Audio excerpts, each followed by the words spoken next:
जय श्री राम। हर हर महादेव। मित्र, मैं आज आपको वीडियो के माध्यम से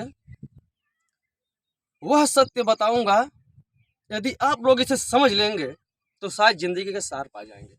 इसके पहले हमने जो भी वीडियो बनाया है दोस्त, हर वीडियो में हमने सिर्फ वही चीज़ रखा है जो सत्य से जुड़ी चीज़ें हैं, और ऐसा कुछ भी नहीं है कि जो मैंने अपने तरफ से या कुछ और मिला जुला के हमने आप लोगों के बीच में प्रस्तुत किया है। क्योंकि जितने भी वीडियो हम बनाते हैं एकदम सत्य पे आधारित वीडियो दोस्त हम बनाते हैं। कभी भी कोई भी मेरे वीडियो को बस गहराई से अब इसको देखने का प्रयास कीजिएगा कि यह व्यक्ति इस तरीके से वीडियो यूट्यूब पर क्यों बनाता है, जबकि आप कोशिश करेंगे, खोजेंगे दोस्त, तो ऐसी वीडियो शायद यूट्यूब पे आप लोग नहीं पाएंगे। कारण क्या है दोस्त, यह जो जीवन है ना, मैं बार बार जीवन के बारे में वीडियो बनाता हूँ, बनाता ही रहूँगा, क्योंकि जीवन से कीमती चीज़ें संसार में कुछ भी नहीं है। क्योंकि इसका मूल्य मैंने जाना है। तब आप लोगों के बीच मैं इस तरीके से कहता हूँ बार बार कि जीवन से बढ़ के संसार में किसी के लिए कुछ भी नहीं है। लेकिन अगर मित्र है जीवन इतना कीमती, इतना मूल्यवान, और हमारे शरीर के भीतर, हम सब के शरीर के भीतर इतनी शक्तियाँ, इतना ज्ञान, इतनी बुद्धि, वो परमात्मा सब कुछ भर के भेजा है। लेकिन जब इस जीवन के इस रहस्य को, इन शक्तियों को, अपने अंदर के उस ज्ञान को जो हम कभी जानने का प्रयास नहीं करते हैं और उसको जान नहीं पाते हैं, तो फिर हमारा यही जीवन धीरे धीरे दोस्त दुखों के अंधकार में डूबता चला जाता है। जबकि हम सब इंसान 84 लाख योनियों में हम सबसे चतुर और चालाक भगवान ने बनाया हमें। और भगवान श्री कृष्ण गीता में कहते हैं, यदि मनुष्य होकर कोई प्राणी अगर अपने जीवन को सुखी नहीं बना पाया तो फिर वो चालाक कैसे। मालिक कहते हैं, अगर कोई व्यक्ति अगर अपने जीवन को सुखी नहीं बना पाता है तो चालाक नहीं है।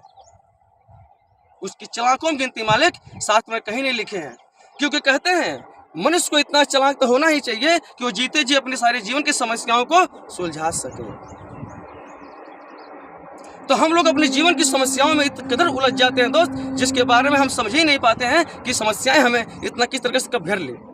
इसका कारण क्या है दोस्त, कि हम माँ के गर्भ से, जब हम माँ के गर्भ में आते हैं, जब यहाँ की पीड़ा, परेशानी, कष्ट जब हम देखते हैं तो हमें क्या आभास होता है कि हे भगवान, मैंने कितना बुरा कर्म कर दिया है कि जो आज मैं इस नरक में पड़ा हूं। यही जीव सोचता है, और जब उसको अफसोस होता है तो वह परमात्मा के ध्यान लगाता है कि हे प्रभु, मुझे इस नरक से जल्दी बाहर निकालो। मैं कितना बुरा कर्म करके यहाँ आया हूँ और पड़ा हूँ, और कितना कष्ट है यहाँ। तो जब जीव को दुख होता है तो वह परमात्मा को याद करता है।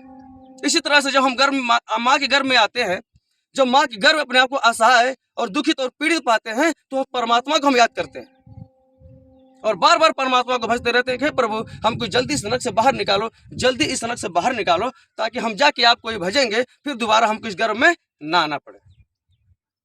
9 महीने तक जीव भगवान के गर्भ में यही वादा करता रहता है मित्र, 9 महीने तक। आज जैसे ही 9 महीने के बाद वो माँ के गर्भ से बाहर आता है, आते ही जब वो बच्चा पैदा होता है, तो भगवान सुख सागर में लिखे कहते हैं कि जो बच्चा पैदा होता है, माँ के गर्भ से बाहर आता है, तो बोलता है मैं कहाँ आ गया। तुम्हारे के माता पिता जितने लोग हैं ये समझ लेते हैं कि बच्चा पैदा हो गया, बच्चा रो रहा है, और हम इस रहस्य को कोई समझ नहीं पाते हैं, बस ये समझते हैं कि बच्चा रो रहा है, और उसे उठाते हैं, माँ के छाती से लगाते हैं, उसका दूध पिलाने की कोशिश करते हैं। और हमारे जीवन की यह पहली माया व्याप्त होती है एक माँ के दूधों के द्वारा। और फिर धीरे धीरे धीरे धीरे हम यही जीव इसी मोह माया में, इसी प्रेम भाव में, अपनी कामनाओं में, अपनी इच्छाओं में मित्र हम बदलते चले जाते हैं। और जो वादा हम माँ के गर्भ में भगवान से करके आए हैं 9 महीने तक, कि भगवान हम आपको भजेंगे, आपको पूजेंगे, हमको गर्भ से बाहर निकालिए, और वही इंसान इस धरा पे आके इन सारी चीजों को देख के जितने पदार्थ मालिक बनाए हैं, इस कदर इसमें लिप्त हो गया दोस्त, इसको पाने के चक्कर में अपने धर्म, कर्म, नियम, भगवान से किया वादा, ये जीवा के यहाँ भूल जाता है।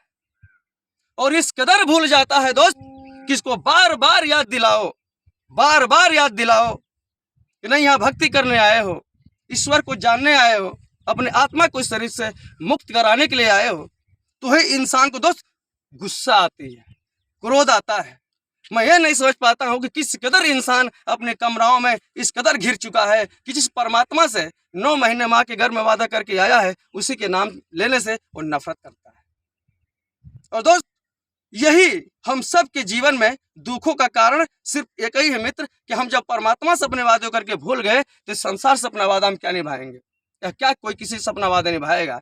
क्योंकि जब इंसान माँ के गर्भ में 9 महीने भगवान से वादा करके आके जब भगवान को धोखा दे सकता है दोस्त, तो यहाँ सोचिए कि यहाँ किस पर आप विश्वास करेंगे, क्योंकि कोई विश्वास योग्य नहीं है। इसलिए किसी के पीछे भागकर अपने इस कीमती जीवन को नष्ट मत कीजिए दोस्त। आपका सबसे उत्तम कर्म है इस शरीर से आत्मा को मुक्त करना, नहीं तो कामनाएं या इच्छाएं हमें बार बार इस संसार में लाने में मजबूर करेंगे, घर में लाने में मजबूर करेंगे, और यही पीड़ा, यही समस्या, यही उलझन हमारे हमेशा जीवों के साथ लगी रहेगी मित्र। और यहाँ से निकलने का, बचने का सिर्फ एक ही तरीका मालिक बार बार कहते हैं कि मेरी भक्ति, मेरी पूजा। और यही जीवन का सबसे मूल्यवान वह समय है दोस्त, जिसके लिए इंसान अपने इस आत्मा को मुक्त करने के लिए अपनी इस आत्मा को प्रभु भक्ति में लगाता है। अन्यथा उसका पूरा जीवन ऐसे दिन भर पूरा बेकार में गुजर रहा है मित्र। और आज की वीडियो में मैं इतना कहूंगा कि पूरा दिन बेकार गुजारने से अच्छा है दोस्त, किस भौतिकता जिंदगी जीने से अच्छा है ये भी जियो, कमाओ, खाओ, अपनी इच्छाओं को पूर्ति करो। लेकिन कहने का मतलब दोस्त कि अगर आप भौतिक शरीर है, अगर आप नासवान शरीर के लिए रात दिन जाग कर इतना मेहनत, इतने परिश्रम कर सकते हैं दोस्त, तो याद रखिएगा, जिस शरीर से आप सारा सुख ले रहे हैं, इस शरीर का सारा सुख एक आत्मा से ही संभव है। यदि आत्मा शरीर से निकल जाएगी तो आप शरीर से कुछ भी नहीं कर पाएंगे। इसलिए दोस्त, इस शरीर को शरीर समझ के मत अपने जीवन के यापन कीजिए। आप एक आत्मा हो, थोड़ा इस पर भी ध्यान दीजिए, क्योंकि आत्मा को यहाँ से मुक्त भी करना है। और आज की वीडियो में दोस्त इतना कहूंगा, और फिर अगले वीडियो में बताऊंगा। जय श्री राम, हर हर महादेव।